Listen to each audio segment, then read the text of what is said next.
Ser podcast.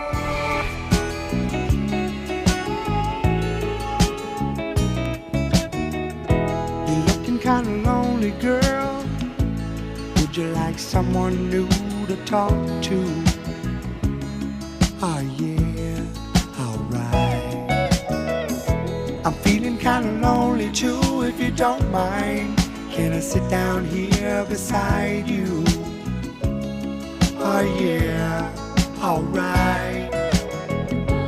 If I seem to come on too strong, I hope that you will understand. I say these things cause I'd like to know if you're as lonely as I am, and if you'd mind sharing the night together. Oh, yeah, sharing the night together. Oh, yeah, sharing the night. Hola, buenas tardes. Qué música tan agradable a esta hora del día, ¿verdad? Marta Delgado, buenas tardes. Hola, ¿qué tal? Isaías Lafuente, bienvenido. Buenas tardes. Hola, Choyin, ¿qué tal? Hola, muy buenas. Tiene unos cuantos años la canción, pero a esta hora, ¿verdad? La gente que va en coche, que está saliendo. Sí, además ya hoy. atascos, en fin, por el puente, por lo que sea. La radio acompañando. El ser humano ya sabemos que suele ser un animal de costumbres, y como la radio establece un vínculo muy especial con el ser humano, con los oyentes, porque la radio cuenta la vida en tiempo real, pues la radio es también un medio de costumbres. Por ejemplo, dar la hora. Choyin, da la hora, por favor. Uy, son las 4 y 8, las 3 y 8 en Canarias. Vale. Lo de las 3 y 8 en Canarias, una hora menos en Canarias, esta cola, este latiguillo, completar la información del reloj con la hora canaria, ¿eso ha existido siempre? Pues no. No, eso se lo inventó alguien. Anda. Y ese alguien ha muerto hoy y lo queremos contar al abrir esta tarde la ventana. Radio Club Tenerife, Pablo Gandía, buenas tardes. Buenas tardes. José Antonio Pardella se llamaba, mítico locutor de Radio Televisión Española en Canarias, pero lo primero, por favor, vamos a comprobar que el reloj que tenemos en Gran Vía 32 en Madrid y el que tenéis en Santa Cruz de Tenerife están perfectamente calibrados. Ahora son las 4 y 9 minutos y 27 segundos. Aquí pues son las 3 y 9 y 30 segundos. Una hora más en la península. Eso sí, lo tenemos que dejar claro, y que esta muletilla aquí nunca la decimos en Canarias. Bueno, en la península y en Baleares. Exacto, Sí, en la y en las ciudades península. autónomas. Oye, cuenta la historia de José Antonio Pardellas, porque de verdad, yo creo que lo hiciste ya hace 3 años, que llegaste, hablaste con él y todo, pero hoy es un día para recordar cómo nació esto de una hora menos en Canarias. Sí, porque probablemente estas palabras deben ser la cuña de mayor éxito que ha promocionado y que promocionará nunca Canarias en la historia, Carlas. Por un segundo, sobre todo en punto y a esas y medias, pues el archipiélago recorta esos 1000 kilómetros de distancia que tiene con la España peninsular y se cuela por un momento en la radio, en los coches, en las casas. Y ahora es una frase que es prácticamente casi obligatoria en la radio, Sí. pero no siempre fue así, y nos tenemos que remontar a la década de los 70. Ojo, Pardellas era el locutor que conectaba con los programas nacionales de Radio Nacional, entre ellos alguno que a lo mejor le suena, que se llamaba Protagonista.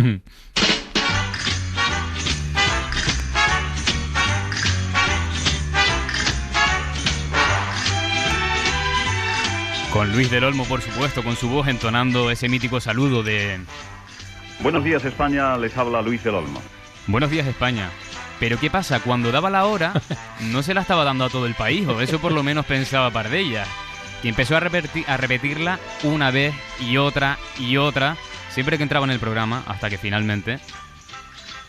Hasta que cuajó, y además por la intervención de un director que hubo aquí en una reunión de jefes en Madrid, dijo, oye, que lo de una hora menos en Canarias no salga solo en los programas que interviene Pardellas, ¿por qué no sale también en los demás programas? Y por ahí empezó a cuajar. Así lo contaba el propio Pardellas en este mismo programa, en La Ventana, en julio de 2022. Ya luego invadió esa frase otras emisoras, pero no solo eso, porque saltó a la televisión, incluso llegó al teatro. Y hasta en el teatro se gastaba alguna broma. 2 en el teatro. Hola, Pepe, ¿qué tal? Tanto tiempo sin verte. Por cierto, ¿cuántos años tienes? Pues tengo 65 años, 64 en Canarias. Bueno, Pablo, supongo que te imaginas, y todos los oyentes estarán casi esperándolo, esta frase de 1 hora menos en Canarias ha sido una mina de oro para la Unidad de Vigilancia Lingüística de Isaías Lafuente. Claro, no sé la porque- de veces, con público y sin público, que hemos disfrutado. Bueno, es que como decía Pablo, es la cuña más repetida, ¿no? Por lo menos 24 horas al día lo repetimos. Y entonces el margen de error pues se va agrandando cada vez más. Y tenemos de todo tipo, 1 hora menos, 1 hora más, 1 minuto menos, bueno, es infinito. Son las 9:04, las 3:04 en Canarias. A las 9:03, las 4:03, las 8:03 en Canarias. 11:10 de la mañana, 10:11 en Canarias. Son las 4 de la tarde, las 5 en Canarias. Son las 2, las 3 en Canarias. Nosotros volvemos a las 5, las 6 en Canarias. Son las 2, es la 1 en Bilbao, es la 1 en Bilbao. Son las 7 menos, las 8 menos 20, las 9 menos 25, perdón, las 8 menos 25 en Canarias. Cuando amanezca otra vez. Son las 7, las 8 en Canarias. Son las 3, es la 1 en Canarias. Son las 6:15. Las 6:15 en Canarias. La información vuelve a la serie menos de 1 hora cuando sean las 4, las 5, las 4, las 3 en Canarias. Y a las 10:32, 1 minuto menos en Canarias. Son las 4, las 3 en Valencia, las 3 en Valencia. ¿Tú crees, Pablo, que José Antonio era consciente de que resultaba inevitable que de tanto repetirla o intentar cambiar la fórmula alguna metedura de pata habría? Por supuesto que sí, Qué porque bueno. en esos segundos de radio, a priori, ¿no?, que se cometa ese error, pues no podría suponer nada, pero imagínense, ¿no?, esa diferencia horaria. En el día a día, por ejemplo, si nos adelantamos o no adelantamos esas agujas del reloj y, por ejemplo, tenemos un viaje, ¿qué ocurre? Sin lugar a dudas te diré que ha producido muchas confusiones, pero si yo tengo las 11, como dicen las 10, en algunas agencias de viaje con motivo de la asignación de horas para vuelos y viajes. Y hay un tópico asociado a esta distinción horaria y es que el canario, suelen decir por ahí, vamos a dejarlo en el aire, que bueno, que a veces va con una marcha menos, que va con más calma, que llega más tarde a algún lugar cuando sus otros amigos que no son de Canarias ya están y llevan alguna hora esperando, que vamos aplatanados, es que así es como lo dicen, que vamos aplatanados, pero él decía que no tenía nada de culpa con eso. Hay una frase que no nos gusta nada, dice que somos aplatanados en los climas tropicales y este es un clima subtropical, pues hombre, la gente por efectos del calor y tal, pues hasta anda más despacio. Y así como lo estamos oyendo es como tenemos que despedir al padre de toda una generación de oyentes de radio en Canarias, que además fue colaborador de esta casa de Radio Club Tenerife, que llegó incluso a ser el director de la red de emisoras territoriales en Prado del Rey, en Radio Nacional a nivel España, y que hasta bien entrados los 80 incluso siguió colaborando en medios de comunicación locales. Yo te voy a lanzar una propuesta, una idea, Carla. ¿A quién? ¿A mí? Porque, sí, a ver, venga, me voy a tomar esa licencia.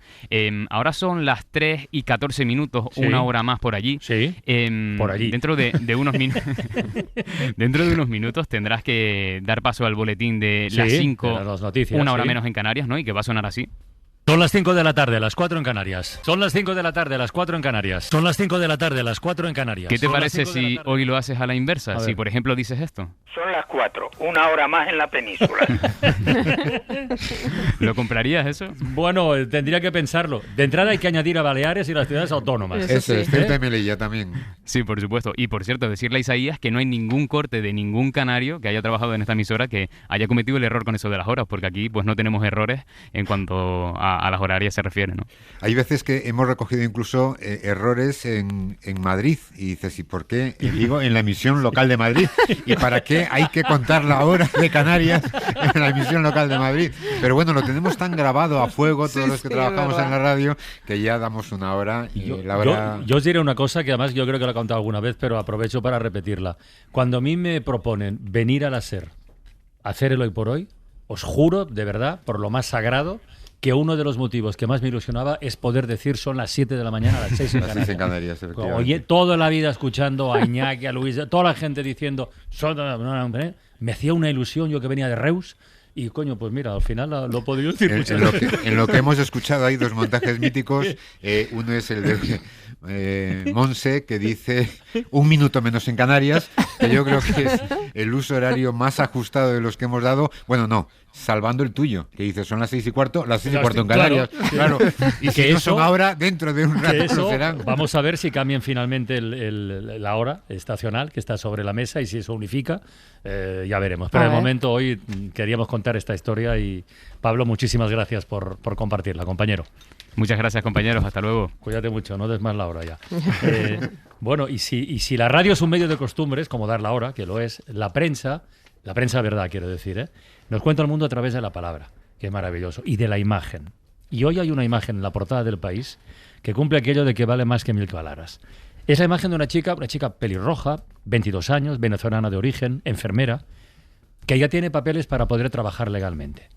Es un ejemplo, con imagen incorporada, un ejemplo superlativo, imbatible, de verdad, de lo que supone eso que tanto discutimos o discuten algunos, de regularizar la situación de una persona, regularizarla. Camila Herrera, que así se llama, era hasta ayer, era un número, era una anomalía, era una sombra, de alguna manera, con un futuro, digamos, dudoso. Hoy está en la primera página del periódico más leído de España. Coño, me parece que es un cambio que no está nada mal, ¿no? Y con nombre y apellido. Y con nombre y apellidos, y dando la cara, y además pensando ya en un futuro. Tiene parte de su familia dispersa por otros puntos de España, que también están en el proceso de regularización, pero ella ha sido una de las primeras, y esta imagen creo que merece la pena comentarla, con palabras en la radio. A mí me recuerda a un poema que tiene Mario Benedetti que se llama Certificado de Existencia, en el que él ironiza sobre la necesidad burocrática de probar que uno está vivo ahí en embajadas y en sus consulados en un contexto de exilio como él vivía, ¿no? Sí. Claro, les pedían este certificado de existencia que tenía que conseguir a su país, al que no podía volver. Claro. Entonces tenía un verso que decía: vivir después de todo no es tan fundamental. Lo importante es que alguien debidamente autorizado certifique que uno probadamente existe, ¿no? Pues esto con la regularización extraordinaria pasa lo mismo, ¿no? Eres tú, pero ahora un funcionario reconoce que eres tú. Claro, pero es que hoy habrá muchos vecinos de Camila y amigos de Camila que habrán dicho, coño, Camila, es decir, que es que Camila existía. Sí. Lo que pasa es que era, digamos, un fantasma administrativamente hablando, ¿no? Y por fin le ponemos cara, rostro, y ella tiene, sobre todo, los papeles que le hacen ser una ciudadana normal. Y le dan derechos y garantías. Eso es, ¿no? Es que la burocracia es muy curiosa. Yo personalmente tengo esta experiencia. Yo tengo 2 pasaportes. En esos 2 pasaportes tengo la misma fotografía, aparece el mismo nombre, misma fecha de nacimiento, mismo lugar de nacimiento. Soy el mismo, solo que con uno de los pasaportes puedo ir a cualquier lugar del mundo y con el otro no puedo ir a ningún sitio. Y soy la misma persona. ¿Por qué no puedes ir a ningún sitio? Pues porque cuando tienes un pasaporte de un país como Guinea Ecuatorial, claro, no tiene el poder que tiene el pasaporte español. Si tú quieres viajar a Estados Unidos o quieres hacer una gira como suelo hacer yo, ¿no? Te vas a Colombia, donde te quieras ir, te piden una serie de requisitos que no te piden si tu pasaporte es español, ¿no? Sí. Y bueno, pues eso, ahí está la curiosidad de decir, bueno, es la misma persona, solo que con este papelito sí puedes viajar y con este otro no.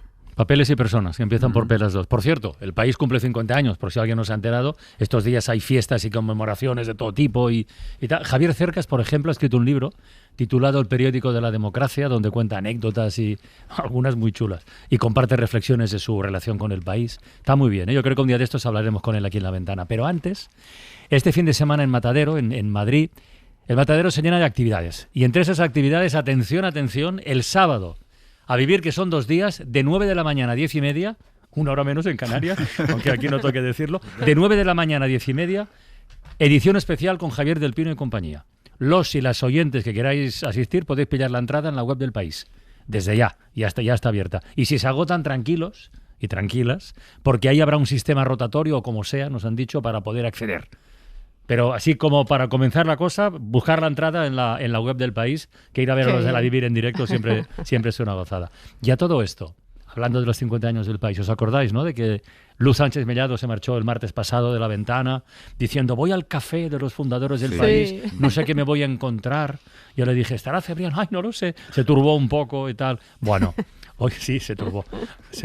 Hoy escribe una columna en la contraportada del País entrañable, que se titula Miguel Yuste 40, que es la dirección del País, donde dice: el edificio del País en Madrid es un mamotreto feo como el solo, plantado al cabo de una cuesta del demonio camino del metro. Empezamos bien. Más adelante, recuerda, en ese páramo, a tomar viento de los centros de poder del inmediato posfranquismo, un grupo de jovenzuelos liderados por un empresario ilustrado levantó de la nada un periódico que el 4 de mayo de 2026, el lunes, cumple 50 años molestando. Era aquella una redacción dominada por una escandalera de teléfonos, gritos exabruptos y señores y señoras aporreando las máquinas de escribir como si quisieran cambiar el mundo a yemazos. Luego vino el éxito súbito, los años de poder y rosas, el sueño de los laureles, las crisis, las heridas que aún sangran en cuanto a las tocas, pero también vino, y está entre nosotros, una legión de jóvenes con 2 másteres, 4 idiomas, los oídos ocluidos por auriculares, la tripa al aire y su cantimplora de agua en ristre, que lo mismo que te miran como si vinieras de Atapuercas y te suena el teléfono, te escriben y te suben a la web una pieza impecable desde el móvil. A lo tonto, llevo casi 40 años currando en Miguel y Yuste, 40. Aún no me lo creo. Luz Sánchez Mellado, buenas tardes.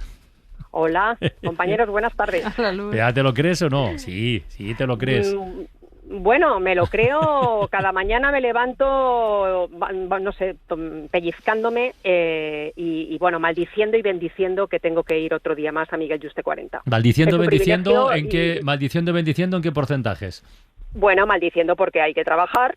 Te ganarás el pan con el sudor de tu frente y bendiciendo estar, como digo en la columna, en el periódico donde todo periodista quisiera trabajar si es que elige la prensa, aunque lo niegue. Sí, aunque lo niega, miente. Este libro de Cercas, del que lo recomiendo porque es un libro más pequeñito, pero gira mucho alrededor de su sueño de ser algún día columnista del País, de algún equívoco que prolongó su presencia en las páginas del diario y de su filosofía como columnista, de lo que supone escribir, de lo diferente. Él dice que nunca ha sido periodista, pero que escribir columnas es otra cosa y es muy interesante. Desde luego que tú estés ahí en la contraportada es un lugar, el tópico dice que de privilegio, pero muy merecido y tan visible además, porque eso te permite, y eso lo cuenta también Cercas, te permite salir un poco de los terrenos más trillados de análisis, ¿no? Y cuentas muchas cosas de vida.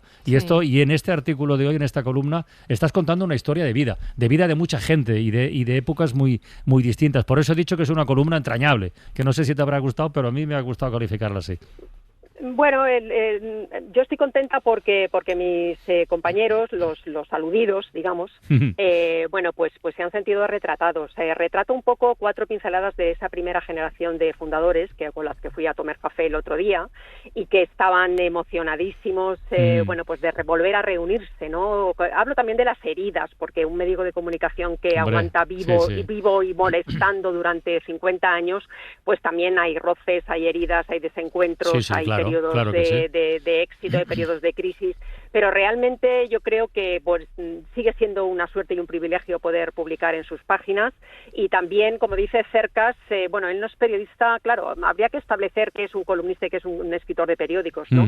Yo nunca olvido que soy periodista y siempre trato de amarrar la columna a la actualidad, pero también te puedes soltar la melena y decir cosas que evidentemente en una información pues no puedes, ¿no? Entonces considero un privilegio y a la vez una condena el hecho de poder tener un altavoz en la contra del país no te miento cuando te digo que muchas veces me sigo pellizcando y diciendo, ¿esa señora soy yo? Pues sí, resulta que sí, que coincide con mi DNI. Yo es que creo que las columnas de contraportada que haces tú y que elaboran también otros compañeros se parecen mucho a La Ventana, ¿no? Es decir, nosotros hacemos la misma radio que el Hoy por Hoy a las 7 de la mañana. Estamos, por supuesto, pendientes de la actualidad, pero la miramos desde otro ángulo, hablando con otra gente, abordándola de una manera diferente. Y yo creo que ese es el juego que te permite a ti la contraportada, Luz.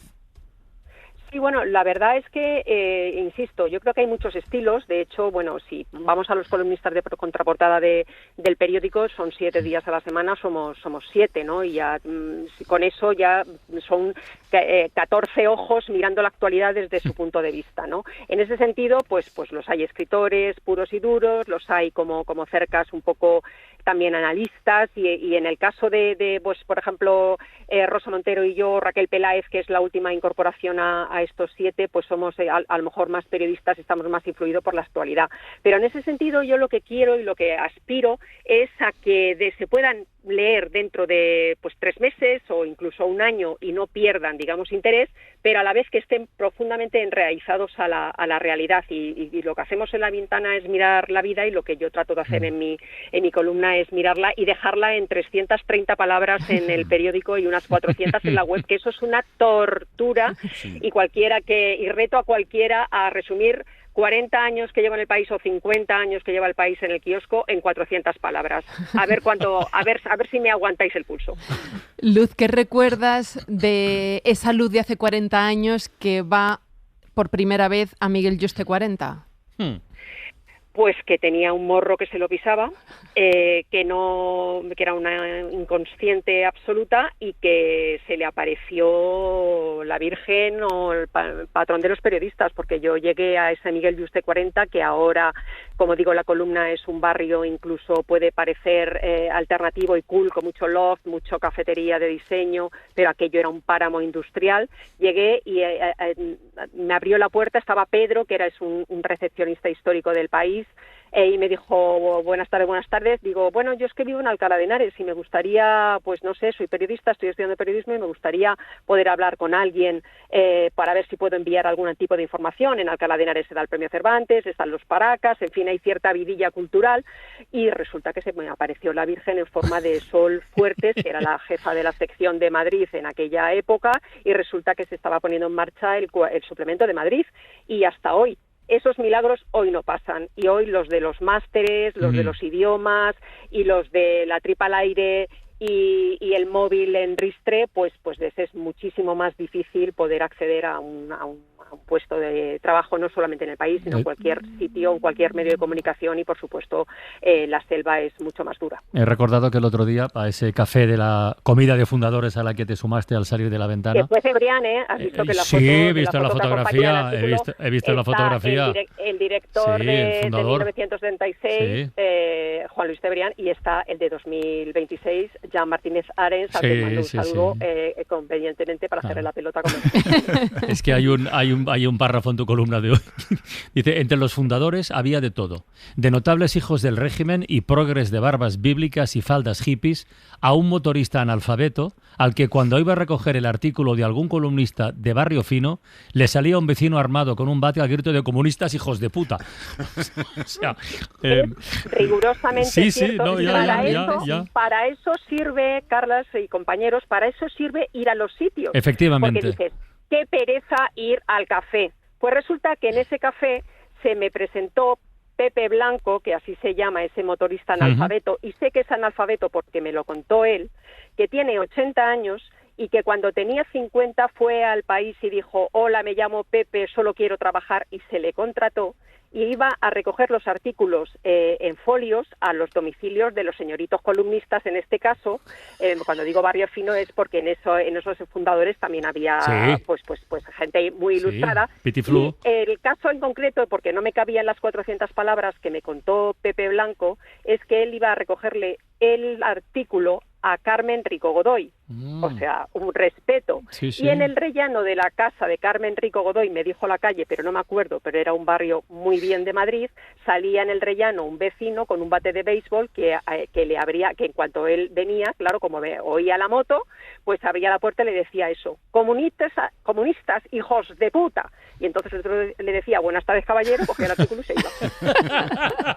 Pero eso era gajes del oficio y la vida diaria en España, 1976. No nos olvidemos que hacía menos de un año que había muerto Franco. Sí. Bueno, Luz, muchas gracias. Felicidades por la columna, felicidades por la parte que te toca por el aniversario, y nada, el próximo martes aquí nos reencontramos en La Ventana. Totalmente, además nosotros cumplimos 50, pero vosotros habéis cumplido 100, o sea que sí. Por cierto, ¿sabes en aquel mes de mayo de 1986 cuál era una de las canciones que más fuerte pegaban? 76, dímelo. 76, perdón. Pues mira, esta que suena. Dímelo. Una mañana fría llegó Carlos III. Un beso, Luz. Un beso, la Puerta de Alcalá, donde vivo. Un beso, compañeros. Un beso. Felicidades. Bajó de su caballo con voz profunda, le dijo a su lacayo, ahí está, la Puerta de Alcalá. Ahí está viendo pasar el tiempo, la Puerta de Alcalá.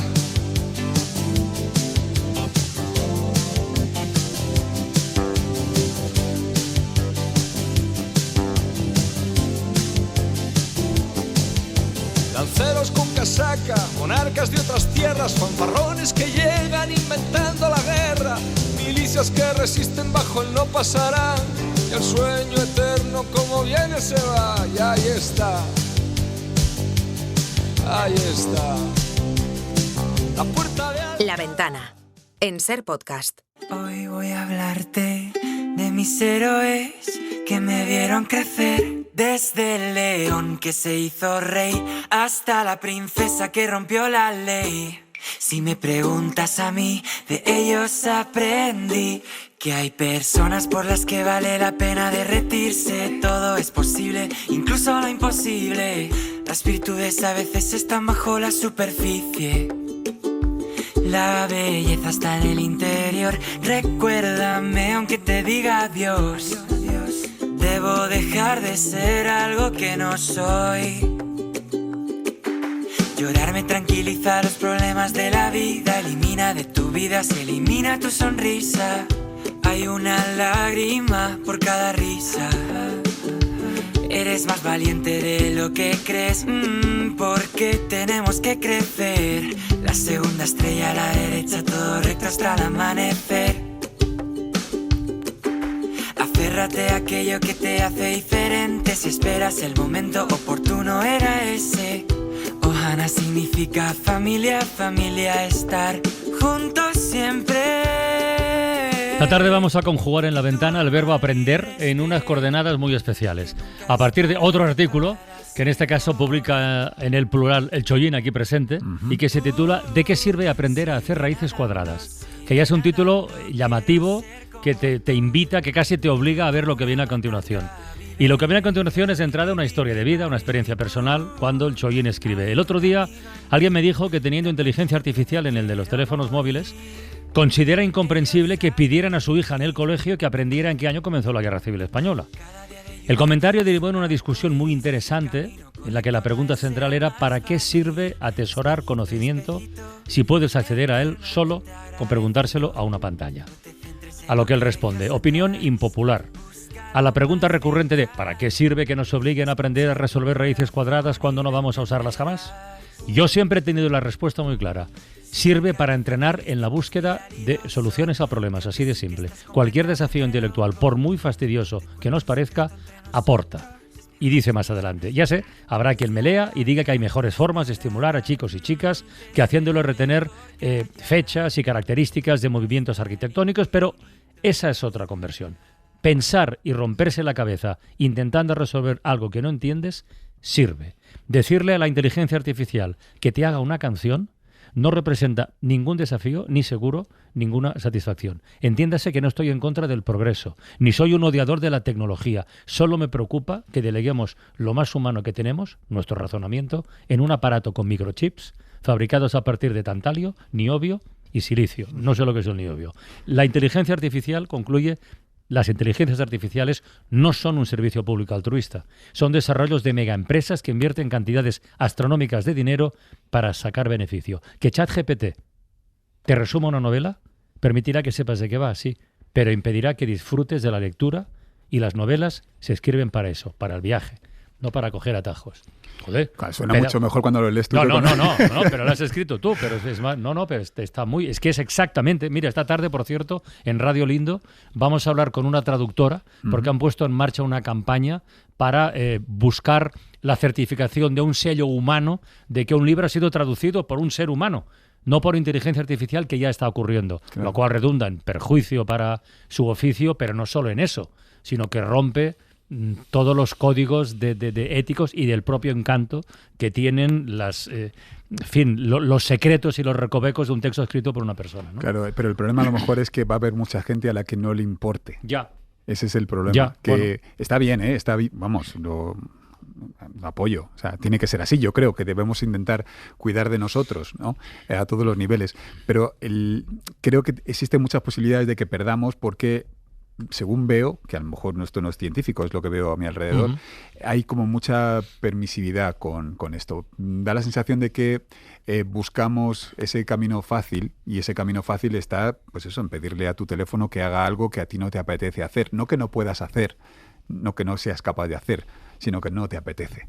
Y como te lo hace, pues se lo pides y ya está. Y como da la sensación esa, ¿no? De que eres más listo porque te has ahorrado el trabajo. Es que empezamos con las operaciones matemáticas en el teléfono, con la calculadora, ¿no? Claro. Que incluso, bueno, ya hace muchos años que la inmensa mayoría de chavales los cálculos matemáticos los hacen, pues eso, con la calculadora, en lugar de hacer una columna de números, con todo lo que ejercita eso el cerebro.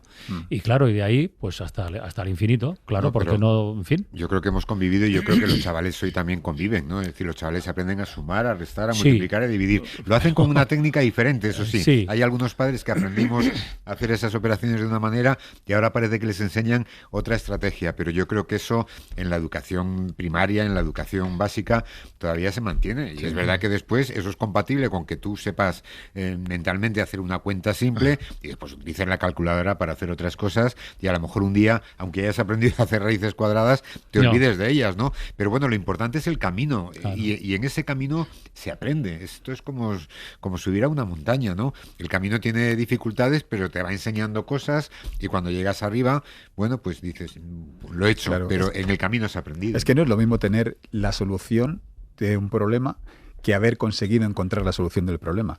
Son dos planetas distintos. Totalmente. Claro, la satisfacción que tú tienes a la hora de encontrar esa solución es la que, bueno, también te ayuda a pensar que eres capaz de encontrar soluciones, ¿no? Hay una carta al director en El País que firma Víctor Yuste, un lector de Las Rozas. Fíjate que dice: mi hija de segundo de la ESO tiene hoy un curioso examen de matemáticas.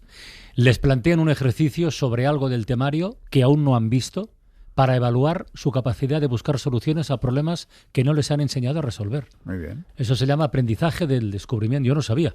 Aprendizaje por descubrimiento. Muy interesante. Yo no conocía esto, sinceramente. Bueno, yo creo que sí que... Es que no algo que era una fórmula que no has dado, y esto como bueno, o sea, la fórmula o lo que sea, ¿eh? En este caso son matemáticas. Claro. Pero vamos a ver, yo creo que nosotros cuando estábamos también nos enseñaban a sumar, a multiplicar, a dividir, y de repente te ponían un problema en donde decían, si en una frutería hay 4 naranjas y cada naranja cuesta esto, y compras también 2 merluzas, y las 2 merluzas que pesan no sé cuánto, bueno, al lado de la frutería hay una pescadería, y compras un par de merluzas, el kilo cuesta tanto, y cada merluza... Y hallar el resultado de lo que te vas a gastar, en el fondo es lo mismo. Es decir, tú aprendes el mecanismo, y a partir de ahí la inteligencia que nosotros tenemos es lo que nos permite aplicar esos conocimientos que vamos acumulando para resolver problemas cotidianos. Porque claro, es que esto de la inteligencia artificial, por ejemplo, ¿no os dais cuenta de que cada vez es más difícil mantener una conversación fluida? Porque uno empieza, el otro día había una película, no me acuerdo este actor, este actor, ¿qué tal? Y entonces enseguida uno va a buscarlo. Y el otro dice, pero también hizo otra película, y estamos interactuando personas humanas con la ayuda de una pantalla. Antes eso se hacía más o menos fluidamente, y el que no se acordaba, pues ya vendría después, ¿no? a visitarte la inspiración. Y yo creo que ahí nos estamos amputando. Hay un concepto que el Chollín utiliza en este artículo, me parece fundamental, que es la delegación del razonamiento. Eso es. En una máquina, ¿cómo que es el biobio? ¿Qué era esto? ¿Cómo se llama? El niobio. ¿Qué es el niobio? Un tantalio más o menos. Metal. Un metal. Sí, pasa en mi campo, por ejemplo, en la música. Claro, yo estuve haciendo cuentas cuando escribí esto, ¿no? Yo, mi primer disco salió hace 27 años, y en estos 27 años he publicado casi 600 canciones, que son muchas canciones, muchas. Vale, hay una inteligencia artificial que te hace música y que por 9 euros te promete hacer hasta 500 canciones en un mes. No se puede competir con eso, obviamente, ¿no? Es imposible. O sea, yo cuando quiero hacer una canción, yo pienso en qué quiero hacer, llamo a mi productor o compositor, no me coge el teléfono porque está en una obra tocando en no sé dónde, me responde la llamada al día siguiente, yo le cuento qué es lo que quiero, él me dice que está trabajando en otro proyecto y que el martes va a intentar mirarlo, y el martes me envía algo, y eso que me envía no me convence, no es lo que yo quiero, de modo que tiene que volver a empezar el jueves. Ahora ya todo eso ya no pasa. Son las 3 de la mañana de un martes y le dices a la maquinita, ¿no? Le pones el prompt famoso y le dices qué es lo que quiere, te da 2 opciones en 5 segundos, Le dices que no te gusta y te da otras 2 en 5 segundos y después otras dos, no se enfada, no se molesta y todo esto por 9 euros. Es muy, muy complicado. Muy complicado vencer esto. Bueno, pero está bien que reflexionemos al claro. respecto. O sea, cuantitativamente no se puede competir, eso está claro. No. Pero hay otros criterios, no solo el de calidad, a la hora de crear. Lo y que en hay que otros hacer es apartados educar. de la vida también. Lo que hay que hacer es educar para esas nuevas tecnologías, ¿no? Es lo que yo iba a decir, perdona Isaías, que yo quiero pensar que con el uso de la inteligencia artificial nos va a pasar como con el uso de las tablets, ¿no? Que en un momento, hace 15 años, todo el mundo, escuelas incluidas, se volcaron con las tablets, quitamos los libros y todo, y ahora, o desde hace un tiempo, estamos viendo que no, que igual es que esto no funciona. Yo quiero pensar que con la IA va a pasar algo similar y que en algún momento nos vamos a dar cuenta de que es una herramienta más que está ahí y está bien conocerla, pero no es la única herramienta que nos tiene que servir para... Elon Musk dijo ayer que nos puede matar a todos. Mira, yo esta mañana he colocado un tuit, seguramente será inspirador de la palabra que hoy tenemos, pero he colocado un tuit recordando que hoy murió Clara Campoamor. Y entonces hay siempre un ejército de gente que intenta convencernos de que los socialistas votaron en contra, de que Clara Campoamor se fue de España perseguida por los rojos, que la querían matar y tal. Bueno, esta mañana uno de ellos me ha respondido, Clara Campoamor salió de España porque estaba acusada de pertenecer a la masonería. Bueno, la ley de la masonería y el comunismo se aprobó 3 años y medio después de que saliera Clara Campoamor de España. Es decir, cuando Clara Campoamor salió de España era masona y ser masón en España no era delito, pero sin embargo como argumento de autoridad para una persona que además lleva un tiempo estudiando esta materia, ¿no? De repente me cuelga como argumento de autoridad un texto recogido de la IA que le explica que salió porque estaba acusada de ser masona. Así funciona y esto es un detalle. Esto multipliquémoslo por millones de circunstancias que cada día se producen. ¿Sabes qué le podemos recomendar a este señor que te ha puesto este mensaje? Este amable señor, sí. Sí, este amable señor. Oye, que hay muchas maneras de acceder al conocimiento. Sí. Y hay una en concreto que es la música. Clara Campoamor, ¿has dicho? Sí. Pues venga. Clara Campoamor. Clara Campoamor. A principios del siglo XX, las mujeres no podían votar y todos los diputados eran hombres nada más. Contra tantas injusticias, Clara Campoamor pensó presentarse a diputada y las elecciones ganó. Pero en el Congreso cada uno luchaba por sus intereses sin pensar en más. Una y otra vez Clara intentaba convencerles contra la desigualdad. Clara Campoamor. Oye, ¿qué? Lucrecia, los lunes. Sí, Lucrecia, sí. ¿Qué? Es una buena manera. Es una buena manera. Te está contando la historia. De explicarlo, Te está efectivamente. contando la historia. Te está contando la historia, se la está contando a los niños para que después los niños tengan una cierta inquietud de saber más cosas de esta mujer que fue espectacular. Clara Campoamor. Cada cual a su propio gremio defendía sin pensar. El pescador a los pescadores, el panadero al que hace pan. Y nadie escuchaba a Clara, era la única mujer. Todos eran diputados con su propio interés. Y les hizo ver que por las panaderas y las pescadoras debían luchar por la igualdad de tantas compañeras. Todos entendieron que había que cambiar. Clara Campoamor. Bueno, y además de todo esto, Clara Campoamor nos dejó una palabra que hace no tantos años entró en el diccionario y que hoy, esta tarde, es en la ventana la palabra del día. La palabra del día, con Isaías Lafuente. Pues sí, Clara Campoamor, que nació a 300 metros de aquí, de la Gran Vía, y que tardó 44 años en recorrer el kilómetro que le llevó al Congreso de los Diputados, murió el 30 de abril de 1972 en su exilio de Lausana. Muchas veces hemos reivindicado su papel en el logro del voto para las mujeres cuando consiguió que España fuera por primera vez una democracia plena y que el sufragio universal fuera realmente universal. Bueno, lo logró, a pesar de que sus compañeros de partido, esos 470 hombres de los que nos hablaba Lucrecia en la canción, le dieron la espalda en el último momento, los de su partido, y sobre ellos escribió en sus memorias que se rebotaron pero con V. Imagino que el corrector del manuscrito le dio un síncope al leer ese rebotaron con V, porque ese verbo así escrito no estaba registrado en el diccionario. Figuraba rebotarse con B para nombrar el hecho de enfadarse, de alterarse por las acciones de otro, que es lo que hicieron muchas mujeres españolas que se rebotaron con B al ver que algunos diputados se rebotaban con V y pretendían excluirlas del derecho al sufragio o reconocérselo cuando llegaran a los 45 años, a lo que llamaban la edad crítica, o sea, la menopausia. Bueno, este nuevo verbo, que podía devengar derechos de autora en este caso, tardó varias décadas en llegar al diccionario. Fue ya en el siglo XXI, en 2001, cuando los académicos lo acogieron para nombrar la actitud de quien, seguro que os suena, vota lo contrario de lo que había votado antes, sí, o de lo que había prometido que iba a votar. Fíjate. Un verbo muy actual hoy, como lo fue también en la época de Clara Campoamor. Una época, por cierto, en la que Miguel de Unamuno propuso otro neologismo, sororidad.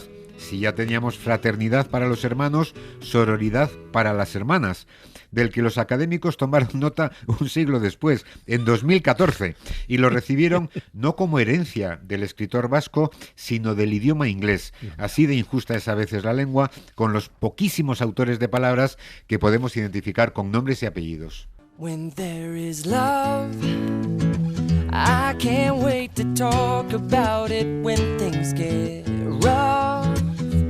I like to walk with you when it's night. I like to be the light that's missing and remind you every minute of the future isn't written, not yet.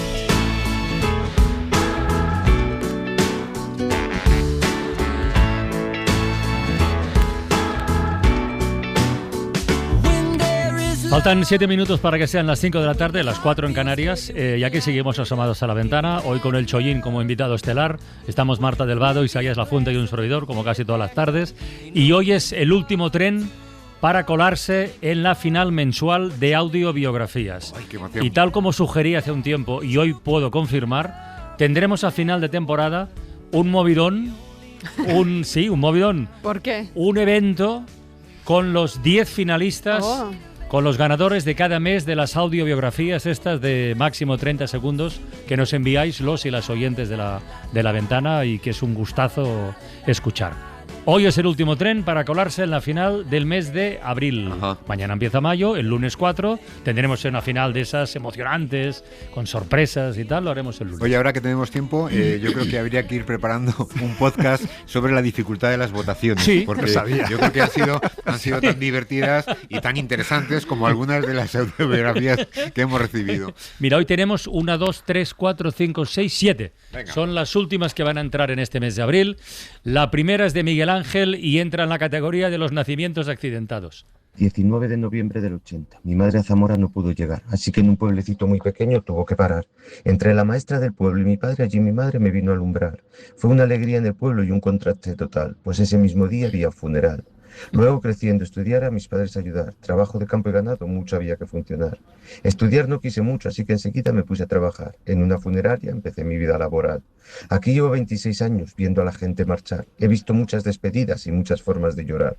Lo que más he aprendido, que hay que vivir un poquito más. Nacimientos accidentados y audiografía en verso. Pues fíjate, y un dato complementario para Miguel Ángel. Un 19 de noviembre, en 1933, es cuando todas las mujeres españolas votaron por primera vez en Pues España. mira, otra cosa para añadir a su propia historia. Esto podría ser la ventana de los libros, María Jesús. Frente a mis estanterías de libros veo mi evolución vital. El camino de Libres describe mi infancia y preadolescencia desubicada en una ciudad. En bachillerato, Le Petit Prince. Fuera del colegio de monjas, descubro a San Manuel Bueno Mártir. De los 20 a los 30, El despertar con Simone de Beauvoir, Virginia Woolf, Carmela Foret y Neruda. De los 30 a los 40, El valor de educar, La ley de despejo, Mi maternidad.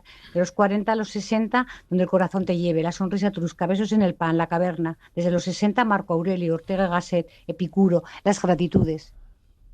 Qué importantes, chulo. qué importantes los libros. Todos tenéis algún libro, ¿no? O más de uno en la cabeza, ¿no? Que el primero o uno que te impactó de manera especial. Yo creo que forma parte de cualquier, o de la inmensa mayoría. Por eso no tienes que de dejar que te lo biografías. resuma la IA. Exacto, Tienes que leer. exacto. Yo tengo aquellos libros de Bruguera que eran También, maravillosos, yo también. que tenían un texto en una página y en el otro tenían era un cómic, ¿no? El Correo del Zar, Miguel Strogoff, ¿te Miguel acuerdas? Strogoff, Por bueno, ejemplo. maravilloso, maravilloso.